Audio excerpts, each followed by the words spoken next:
Talking to Wayne Young here about the early days of Louisville rock and roll, one of the founding guys in this whole business. How many years have you been doing this, and what was the very first time you got on the stage? What day was that? I was probably 13 or 14 when I first got on stage, little teen hops and whatever.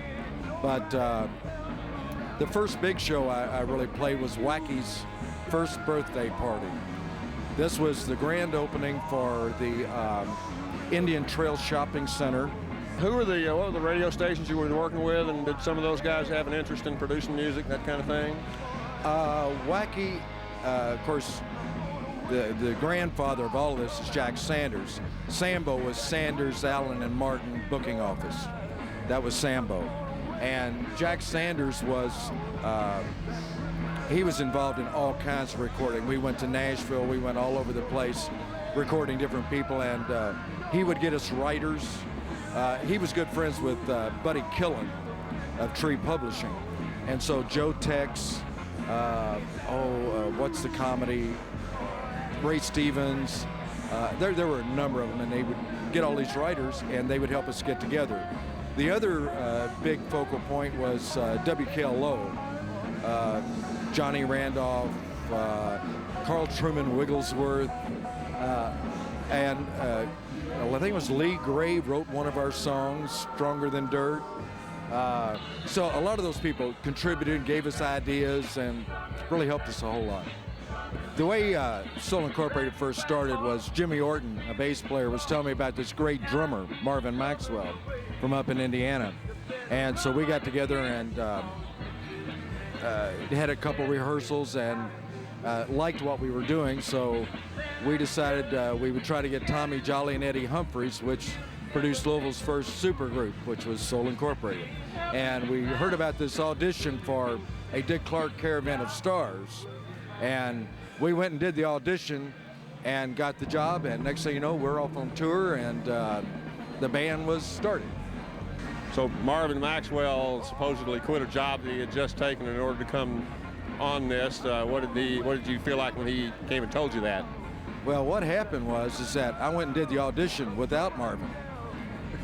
I couldn't find him, so I took another drummer, and when we got back to town, which is like 6 o'clock in the morning, he called me and said, my girlfriend won't let me go, which was the other drummer. So I called Marvin up at work, and he quit on the spot and left right then to come and do this tour. What were some of the groups on this tour that you were working with? The first one was basically a singles type tour. We were basically a backup band for the show. It was like Lou Christie, the Harrison, I can't think of her name now. It was George Harrison's sister, Louise Harrison, I believe it was. Delrons. There were 4 or 5 acts. Those are the ones I remember. We did cities like New York City, Chicago, and then a lot of smaller markets. Places even like Madisonville, Kentucky. I mean, it was strange. How did it feel being a rock and roll star out on the road? It felt pretty good, but at the same time you were exhausted. We were at that point traveling in cars and trailers, and that meant Marvin and I got to drive a lot every day. So it was very exhausting, but it was fun. It was something we always wanted to do and got a chance to do it. And so on the second one, did you have to do that, or did they have a bus? They had a bus on the second one. And you probably heard the story about me and Bo Diddley. Yeah, I took Bo Diddley's seat, and he let me know real well. Marvin likes to tell his story. He tells it better than I do, but yeah, it was a much more enjoyable trip. On that tour, we had Paul Revere and the Raiders, Bo Diddley, We Five, and the Byrds. So it was, and we crossed a couple tours in different places, and one of them was the Rolling Stones. So it was a real interesting trip. All this happened basically in '65. The first tour, I think, was in March, something like March or April of '65, and then November we did the second tour. And so I belonged to nobody. We started recording, well, actually started as soon as we got back from the first tour. But we didn't really get any hits until like a year or so later. It was 67, and of course, I Belong to Nobody was really the song of 68. I Belong to Nobody was written by Frank Bugbee, and we recorded at Sambo Studio. Soul Incorporated was really two bands, really a number of bands, but especially two bands. The first band, well, more than that. First band was a horn band that I talked about, Eddie Humphreys and Tommy Jolly.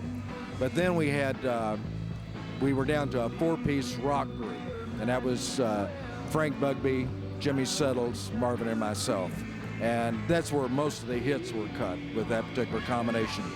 But in 68, after I Belong to Nobody came out, Marvin and Jimmy and Frank left and became Maxwell, Settle, and Bugbee. And so I picked up a whole new crew, and one of them was a guy named Steve Ulrich. We called him Mabel back then. He was a horn player with the band. But we had a whole new crew, Denny Lyle, Wes Scott, and another very good band. Matter of fact, Tim Krekel even played with us for a while. So Chai Howerton was the drummer. What a character. But a good drummer, real good drummer. We had Sonny Flaherty with us for a little while. I don't know if you're familiar with Sonny. He's from Dayton, Ohio. And he was a great solo artist. And for some reason, he was free. And through Hardy and Ray, he came in and did some recording. He said, why don't you put this together? And so we went out and did those shows for a while. So it went through lots of transitions. But basically, it ended in 69, at the end of 69. And I had a chance to go and do some single work, and I was so tied up with the studio and all that sort of thing that it was time to make a change. Well, one of the producers I really particularly enjoyed working with was Charlie Daniels.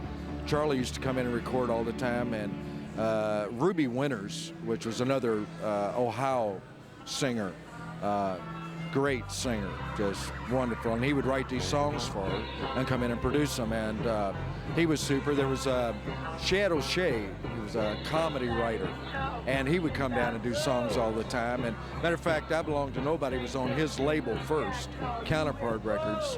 For some reason, I don't know why that deal happened the way it did, but it did get us to Lori, so maybe there was a plan to all that, I don't know. But other people we recorded with, the Casinos, Lonnie Mack. What was the biggest record that you had, and how far did it go? Probably the biggest record, at least I played on, was Southern Bound by Kenny Price.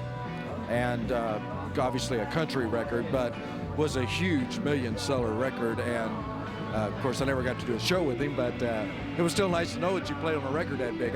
Marvin and I were both on that song. And finally, how does it feel now to be still looked upon and talked to on the street as, you know, one of the early guys? And, you know, I've seen people talking about how they saw you play somewhere, that kind of thing. I hope they don't know I'm one of the old guys. But I still love the business. I love to play and all the things that come with it. So I'm just happy to be here.